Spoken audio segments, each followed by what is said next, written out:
Saudações, eu sou o Marcos Valério XR no dia 28 de dezembro de 2021 e venho aqui comentar estas 6 possibilidades de segundo turno para as eleições presidenciais de 2022 que podem se dar de acordo com as nossas perspectivas atuais.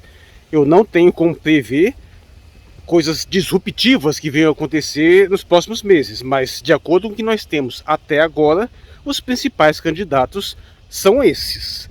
Então eu vou começar fazendo breves análises de cada um desses possíveis segundos turnos, começando pelo mais provável, que é Lula versus Bolsonaro. Até onde nós estamos podendo prever com as informações que a gente tem até agora, a vitória de Lula parece inevitável. Digo isso por quê?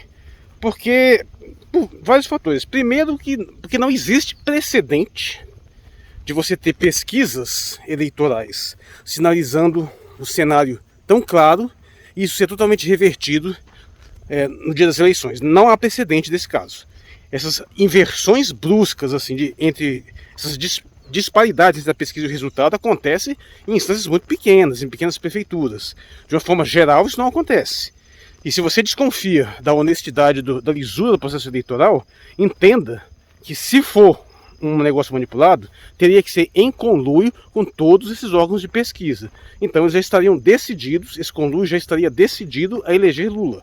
Então é muito difícil que se altere. É claro que não dá para apostar isso com tanta antecedência, porque pode ser que queira se criar esse clima assim, e depois, esse clima de já ganhou, né, antecipado, e depois surgirem fatos totalmente perturbadores que venham a reverter tudo, aí as pesquisas se invertem também, mas eu pessoalmente acho isso muito pouco provável, por outros fatores. Primeiro que nós sabemos que Lula teria ganho a eleição se ele não tivesse sido preso naquele processo fraudulento e absolutamente corrupto do canário do Moro. E ele já tinha essa vantagem, porque tem um legado. E outra constância histórica do Brasil é que presidentes que têm alta popularidade estão claramente relacionados com presidentes que entregam bons resultados econômicos, mesmo que sejam aparentes, mas pelo menos tem alguma coisa a ser mostrada. Lula demonstrou uma capacidade de gerir um país com certa eficiência, com notória eficiência internacionalmente reconhecido. As condições econômicas do governo que ele deixou foram ótimas e teve uma popularidade, chegou a barrar 85%. Bolsonaro nunca teve metade da popularidade do Lula, nem no momento que estava melhor cotado. A popularidade do Bolsonaro nunca chegou na metade da popularidade do Lula, na maior popularidade do Lula, né? Assim, pegando o melhor momento dele. Então é muito complicado você esperar que Lula perderia essa eleição para Bolsonaro, pois além desses fatores da questão da popularidade e dos resultados econômicos das pesquisas eleitorais, tem também a questão da estabilidade político-econômica, porque a essa altura, mesmo quem detesta Lula, mesmo muita gente desses setores que não gostam dele, não tem como não reconhecer que o cenário com Bolsonaro é absolutamente perturbado, até para efeito de capitalização de grandes processos, de grandes negócios, até para isso é complicado. Ele dificulta as relações internacionais, é um prejuízo generalizado para vários setores, mesmo nesses setores que são historicamente antipetistas. Então sobra muito pouco antipetismo hoje que está disposto a fechar com o Bolsonaro. É por isso que está tentando se articular a candidatura do Moro. Então, assim, por esses fatores e vários outros, um segundo turno entre Lula e Bolsonaro, salvo, claro, alguma alteração aí completamente imprevisível, esse segundo turno seria a vitória de Lula. Mas vamos passar para outras possibilidades, porque primeiro é bom levar em consideração que ou Lula ou Bolsonaro podem até não concorrer para a presidência. Isso ainda está, as possibilidades ainda estão em aberto. Então vamos passar agora para uma possibilidade para os cenários, por exemplo, sem Lula na presidência. E eu vou passar para o oposto, que é o cenário assim, mais deprimente, mais detestável, mais grotesco de todos, que seria Bolsonaro contra Sérgio Moro. Significaria que Lula teria que ter saído da eleição e que as frentes progressistas não conseguiram se unir, Ciro Gomes não emplacou, então nós teríamos essa decisão entre Bolsonaro e Sérgio Moro. Para mim, isso seria a pedra final na lápide do Brasil. Isso representaria o fim da civilização brasileira. Olha, o pessoal às vezes acha que eu exagero quando estou falando isso, mas eu digo que existe uma conotação bem literal quando eu falo em fim do Brasil. Quando eu falo em fim do Brasil, estou falando no sentido literal de o país realmente se desmanchar em repúblicas menores, por movimentos separatistas que sempre existiram, nunca tiveram a força necessária para promover qualquer ação, mas um aprofundamento, o agravamento de uma crise generalizada, isso pode vir a acontecer. Isso seria do interesse de forças internacionais, porque ficaria mais fácil você controlar países menores. Existem muitas forças internas interessadas nisso, e isso só precisa de ter um agravamento cada vez pior na situação da crise. A vitória de Bolsonaro representaria uma decadência cada vez maior. A vitória de Moro, então, poderia, num certo sentido, nem ser tão grave, porque o Moro, pelo menos, não é uma besta fera destambelhada. Então ele poderia gerar algum tipo de estabilidade mínima para que pelo menos o país não fosse diretamente prejudicado por um retardado que faz besteira. O Moro, por exemplo, com certeza teria um desempenho muito melhor na gestão da pandemia. Teria evitado essas 100 mil mortes a mais, no mínimo, pela canalice e irresponsabilidade bolsonarista. Mas, ao mesmo tempo, o processo de destruição do país seria mais preciso e mais cirúrgico. E aí que está o problema. Você trocaria um destambelhado, um descontrolado, que causa prejuízos caóticos, mas em compensação tem menos capacidade de mobilizar para o prejuízo mais preciso. Aí você trocaria isso por um camarada que não tem esse caos todo, mas teria mais capacidade de promover essa destruição. E a agenda do Moro, a pauta do Moro, é a pior possível do país. Na verdade é a mesma do Bolsonaro em termos econômicos, é a mesma, a agenda do Paulo Guedes é igual. O Globo apoia o projeto econômico do Paulo Guedes. Percebam que a oposição da Globo ao Bolsonaro é a pessoa do Bolsonaro, é a família do Bolsonaro. As legislações, as coisas que ele aprova, é totalmente apoiado pela Globo. Grande parte do setor econômico, do alto setor econômico rentista, apoia essa agenda, porque essa agenda deixa eles cada vez mais ricos. O número de bilionários, depois da entrada do Temer, só fez aumentar nesse país, ao mesmo tempo que a miséria aumenta. Aquela demonstração clara de que a política do trickle-down economics é uma fraude completa, pelo menos no caso do Brasil. O fato de você jogar mais dinheiro na mão dos mais ricos não faz com que eles redistribuam isso automaticamente, o contrário. Mas o pior de tudo é que esse cenário deixaria absolutamente claro a incapacidade deste país de se reavaliar e de se controlar, porque a simples perspectiva de reeleição de Bolsonaro já é absolutamente trágico. O simples fato dele ainda ter esses 20% do eleitorado é um negócio absolutamente grotesco. Mas ainda dá para explicar por uma série de fatores. Uma disputa, um segundo turno entre essas duas criaturas malditas representaria o que há de pior, seria um dos piores dilemas. Porque, de um lado, você tem a costa bolsonarista, as bestas feras destambelhadas, insanas, e de outro lado você tem aqueles que são mais pérfidos do que loucos, porque são pessoas que se fingem de combatentes da corrupção, mas são corruptos até o fim da alma. É o tipo de canalha que sempre fez vista grossa para a corrupção dele ou dos pares dele e vai fingir que está denunciando a corrupção do outro. Ou pior, o cara é tão inacreditavelmente imbecil que ele realmente acredita que a corrupção é o grande problema do Brasil, como se ela não fosse um efeito colateral de uma estrutura que é essencialmente corrupta. A estrutura de fato é essencialmente corrupta, mas veja só, é a estrutura que gera essa corrupção, não são esses casos de corrupção que são a causa. Esses casos de corrupção são o sintoma, mas o sistema econômico é corrupto. O nosso capitalismo é um dos mais corruptos possíveis, é um sistema oligárquico, é um sistema para garantir concentração de renda de parasita. O Brasil, eu costumo dizer que ele tem uma demoníssima trindade das oligarquias, que é o setor, aqueles que são herdeiros do colonialismo originário, né, dos senhores de engenho. O segundo é a midiática. E o terceiro, que é o rentismo parasita, né, do financismo. Essa é a galera do Moro. Em grande parte também é do Bolsonaro, mas atualmente está mais fechado com o Moro. Mas sim, só para deixar claro, se Lula versus Bolsonaro seria pelo menos compreensível do ponto de vista popular, Bolsonaro versus Sérgio Moro seria uma catástrofe sem precedentes que, a mim, determinaria o fim dessa civilização. Esse país vai se desmembrar depois dessa. Pessoalmente, não creio que aconteça. Mesmo que aconteça alguma coisa com o Lula, ainda é mais provável que vá outra liderança do outro candidato do PT para o segundo turno. Então acho bem remota a possibilidade do segundo turno entre essas duas figuras grotescas. Mas, dado ao horror, dado a possibilidade aterrorizante que isso representaria, isso tem que ser comentado. Passando agora para uma terceira possibilidade, mais uma vez um cenário sem Lula. Então teríamos, por exemplo, Bolsonaro versus Ciro Gomes.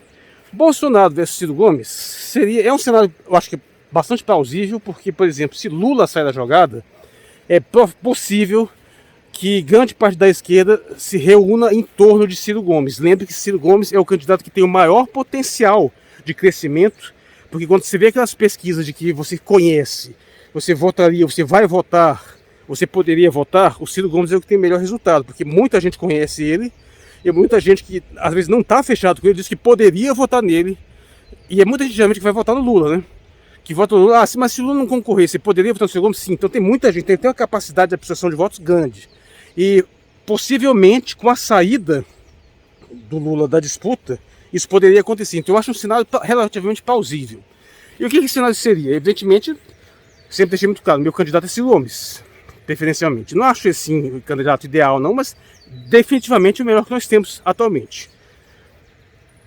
Quem venceria? Pessoalmente eu acho que o Ciro Gomes venceria.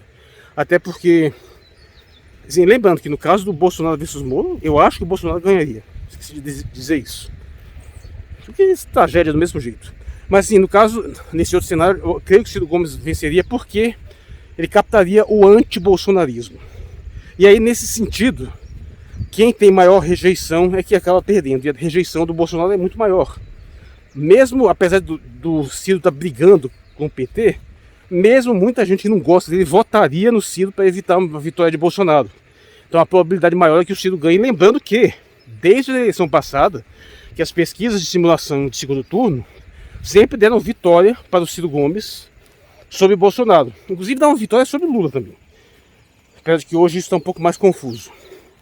Então, mais provavelmente a vitória seria de Ciro Gomes. O que para mim seria ótimo. Eu acho que seria quem tem a melhor condição de reverter parte, e uma pequena parte do estrago que foi feito. Agora, é bom deixar claro, e isso eu acho que eu nunca falei, como é que seria um governo de Ciro Gomes. Eu acho que seria um inferno, porque pode apostar que a mídia em peso ia cair em cima dele. E se não conseguisse, provavelmente tentaria uma narrativa de corrupção também, como o Sérgio Moro já tentou, né? Eu comentei isso no meu vídeo, de que essas operações da Polícia Federal na casa do Ciro Gomes foram coisa do Moro. Mas o mais provável é que vão tentar emplacar um discurso de fascista nazista em cima dele. E nesse ponto a esquerda embala junto. Então, sinceramente, eu acho até assim, pensando no bem-estar do Ciro Gomes, eu tenho medo dessa vitória dele também, porque não vai ter um governo sossegado.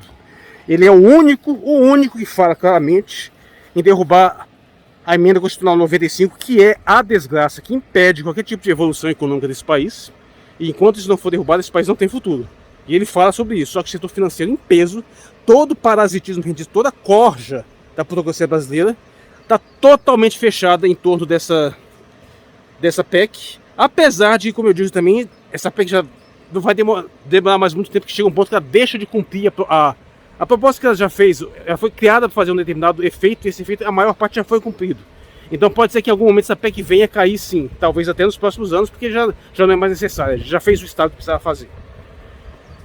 Mas assim, é o governo que eu acho que tem mais chance de ter uma política econômica acertada, que consiga de fato corrigir os rumos. O problema maior vai ser a governabilidade. A princípio, o Ciro Gomes tem sim uma boa capacidade de relacionamento em termos de coalizão de forças. Ele tem essa postura publicamente mais assim agressiva, mas ele não é tanto assim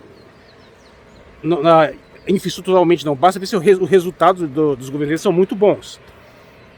Mas, pô, é um cenário que para mim seria preferível a ter Bolsonaro e Lula no segundo turno, até porque eu acho que seria a vitória do Ciro Gomes. Talvez a melhor coisa seria a humilhação que seria o debate. Porque o Ciro Gomes ia dar um cacete tão brutal no Bolsonaro mesmo, que isso seria assim, lindo de se ver. O Bolsonaro ia fazer o quê, bicho, na hora de discutir com o Ciro Gomes? Porcaria nenhuma, isso só vai espernear. Assim, isso seria lindo de se ver. Mas agora passando para Ciro Gomes versus Sérgio Moro. Mais uma vez, pelos mesmos motivos, vitória de Ciro Gomes.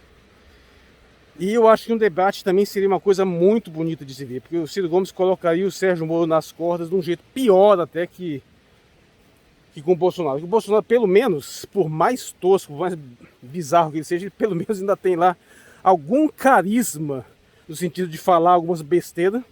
Então, pelo menos assim, o jeitão dele poderia oferecer algum grau de resistência ao ataque retórico mais sofisticado do Ciro Gomes. O Sérgio Moro nem isso. O Sérgio não teria o que dizer. Ia ficar se escondendo atrás de subterfúgios. Ele não tem nenhuma capacidade retórica. É uma nulidade em termos de discurso. Então seria muito bonito ver o Ciro Gomes trucidando o canalha rastejante do Sérgio Moro maldito. Seria lindo de ver isso. E o Ciro Gomes venceria. Eu gostaria de ver essa situação também. Seria muito bonito ver o candidato das oligarquias ser derrotado pelo processo. Claro, confiando no mínimo de lisura do processo eleitoral, mas eu acho que existem limites. A democracia tem, esse nosso sistema democrático, bem ou mal, ainda tem essa vantagem. Em nome da manutenção da aparência de democracia, eles têm que fazer alguns sacrifícios. E um deles seria esse, seria a impossibilidade do candidato da elite plutocrática ganhar diretamente.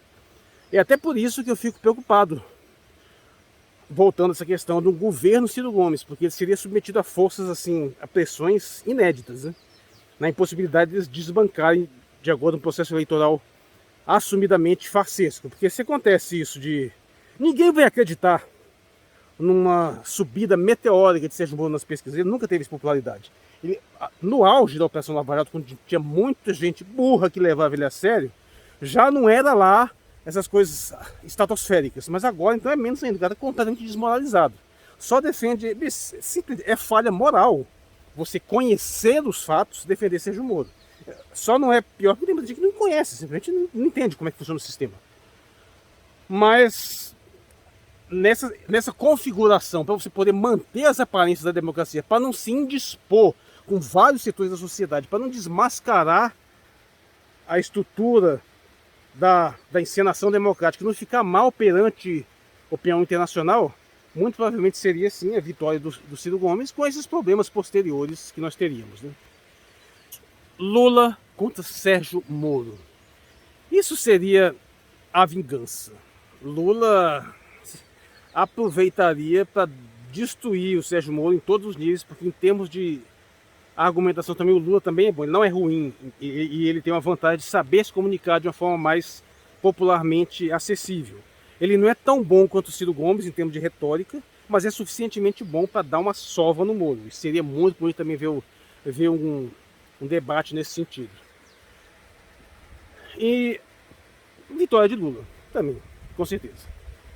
Seria uma espécie de grande revanche, grande finalização. Se fosse colocar nomes, né, eu colocaria assim que o Sérgio Moro contra Bolsonaro seria o fim, a desgraça, o apocalipse, o crepúsculo, o fim do país.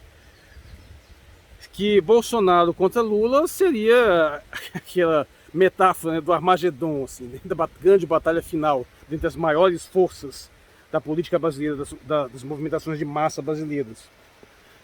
Mas esse do Lula contra Moro seria a vingança, né? Ciro Gomes contra Bolsonaro seria também a humilhação. Ciro Gomes contra Moro também seria um castigo. E nesse caso também, só que nesse caso de Lula contra Moro, seria uma vingança assim, mais pessoal. O Lula ia colocar tudo que ele precisava colocar. O Sérgio Moro já está na defensiva, já está tendo que incorporar discursos para tentar justificar que não foi ele que quebrou o Brasil. Tá, não foi só ele, foi a Lava Jato inteira, né? Ele pode compartilhar essa culpa. Mas e a vitória seria de Lula, então seria bom. Esse processo seria também bonito de se ver. E passando para a final, que seria, a meu ver, o melhor cenário possível, que seria a redenção do país, seria Lula e Ciro Gomes. E aí eu já não sei mais dizer quem venceria. Antigamente eu diria que a vitória seria de Ciro Gomes, porque ele canalizaria o antipetismo que ainda é forte. Mas, segundo algumas pesquisas recentes, já não está mais tão claro. Então o cenário fica um pouco nebuloso. Aí eu realmente não sei dizer quem tenderia a vencer de acordo com a perspectiva atual. Eu ainda acho que seria o Ciro Gomes, mas poderia ser o Lula também. Mas o mais importante é que o próprio Lula disse isso. Seria uma espécie de redenção da democracia brasileira, porque significaria que esses projetos destrutivos, esses projetos insanos, a insanidade bolsonarista e a corrupção suprema do morismo, do lavajatismo, teriam sido descartados no processo eleitoral. Então, o que há de pior teria sido varrido. E você teria, então, um candidato que, por mais que tenha seus problemas históricos, teve resultados excelentes de desenvolvimento do país, que foi o Lula, e ao mesmo tempo você teria um outro candidato que além de não ter essa mancha das denúncias de corrupção, também tem um histórico excelente, porque o histórico do governo do Ciro Gomes, tanto na prefeitura quanto no governo do Ceará, quanto o seu histórico como parlamentar, são excelentes. Ele tem muita coisa para mostrar, assim como o Lula também tem. Então seria a vitória de dois grandes currículos políticos, de dois projetos de nação, dos quais eu acho do Ciro Gomes incomensuravelmente melhor. Apesar de que o PT tem algum projeto de nação, sim, não é um projeto assim tão bom, mas tem um projeto, tem uma visão, executou parte desse projeto, enquanto a desgraça do bolsonarismo, a desgraça do lavajatismo só tem destruição e morte para frente desse país. Então seria sim a redenção do país, é o sinal que eu gostaria de ver, mesmo achando que a possibilidade do meu candidato, Ciro Gomes, acabar não vencendo, né? Então, sim, para esquematizar, finalizando, os melhores cenários seriam, a meu ver, o melhor cenário seria esse, Lula contra Ciro Gomes, apesar de que tem esse problema, né, de possivelmente Ciro Gomes não vencer, mas eu também gostaria de ver Ciro Gomes contra Bolsonaro e contra Sérgio Moro, que provavelmente Ciro Gomes venceria. Então, a mim, os três melhores cenários são os que tem Ciro Gomes, né? Os outros cenários, e são os que tem Lula e Bolsonaro, que é o mais provável, mas que é o mais de se esperar, mas que não passa uma mensagem boa de recuperação da sociedade brasileira, porque significa que ainda tem muita gente aderindo à desgraça do bolsonarismo, essa insanidade. Apesar de que também, se for o Lula com essa aliança com o Alckmin, também ele despenca tanto em termos de credibilidade que, sinceramente, o negócio começa a não ficar tão claro assim quanto antes, né? Lula contra Sérgio Moro seria a vitória provavelmente de Lula, sendo que também tem um problema, porque o simples fato do Moro conseguir passar para o segundo turno também seria uma mensagem péssima. Significaria que aquela corja globista, tucana, que sempre ferrou com esse país, apesar de que ferrava com o mínimo de civilidade, pelo menos, né, está voltando ao poder. Isso também é muito desagradável de ver isso. Mas, e por fim, um cenário absolutamente trágico, devastador, lamentável, que seria Bolsonaro contra Sérgio Moro. Deus me livre uma coisa dessas acontecer. Então, esses são os 6 cenários básicos, deixando aqui visualmente um esquema aí para a gente ver se a gente consegue pensar um pouco sobre isso. É claro, tudo isso pode ser alterado, alguns desses candidatos podem nem participar mais da eleição, pode ser que surja uma nova força, mas a princípio que nós temos atualmente são esses. Qualquer outra possibilidade está praticamente insignificante. Eu sou o Marcos Valério XR, no dia 28 de dezembro de 2021. Muito obrigado por sua atenção.